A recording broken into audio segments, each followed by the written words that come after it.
Hi, Steve Cooper, Rank Success, and this is another short book review in a little series that I've been doing for people aspiring to promotion to sergeant or inspector or chief inspector or wherever you're heading.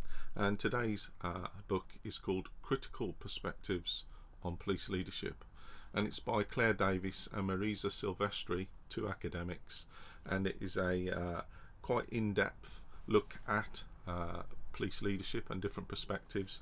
It is not a book that you can pick up and put down. Some of the books that I've reviewed in this little series have been for ease of purpose for you. I appreciate you're busy, you need to have books you can pick up and put down.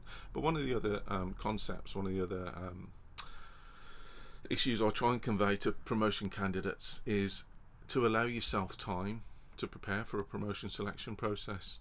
And it's a hard lesson learned by many candidates every year who think that they can turn things around in a fortnight and present themselves before a promotion board or submit themselves for a selection process and the relevant tests and perform outstandingly or well above the mark required to get there.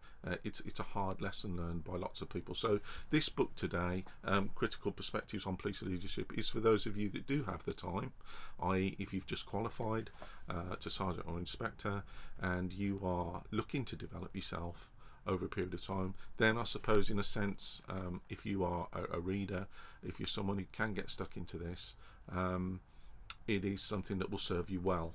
And the reason for that is because generally leadership is such a vast subject, a bit like decision making, and the research on it is absolutely tremendous. And despite all the evidence, in fact there's a good little bit in the book that actually captures that, despite a long history of empirical and theoretical work, academic understanding of leadership remains incomplete. So this book here that covers an introduction on defining police leadership, relevant studies on police leadership, the history of police leadership, and then it goes into contemporary context of police leadership, conventional leadership theories, so it's quite good for that section, alternative theories of police leadership, leadership and police culture, leadership, well-being and resilience. So that's something that they recognise is current, as topical, it's been picked up within policing, and that's a good thing. But there's just so much. I mean, this is like a 3-course meal. So if you're someone who's going perhaps for inspector, chief inspector, this would be quite good in terms of providing you with some good insights.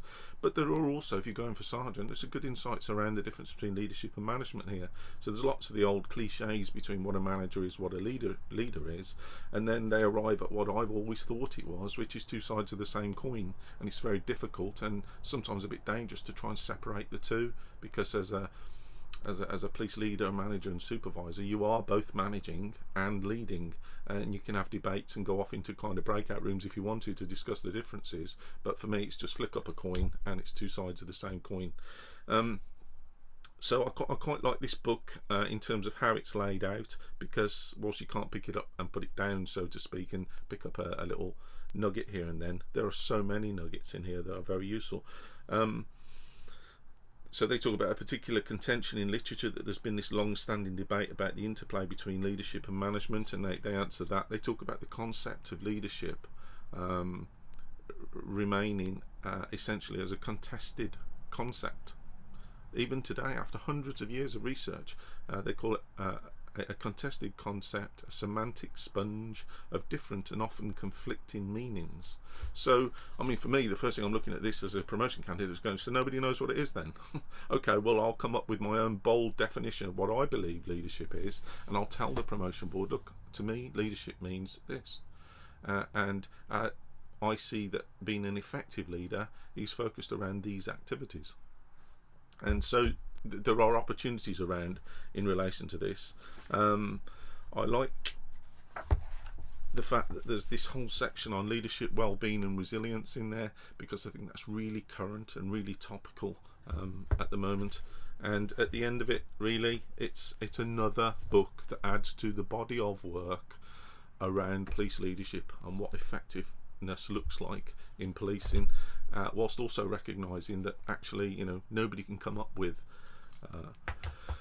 an absolute definition that encapsulates everything, and therefore it just adds to the body of work and reflections and perspectives that exist on police leadership. The good thing for you, the opportunity that's screaming out for you as a someone going for a promotion board, is to look at some of that, to develop your own insights and understanding about leadership. What kind of leader do you want to be, and what does effective leadership mean to you, and how can you then put that into context about what you will do if you're given a new set of stripes or new pips.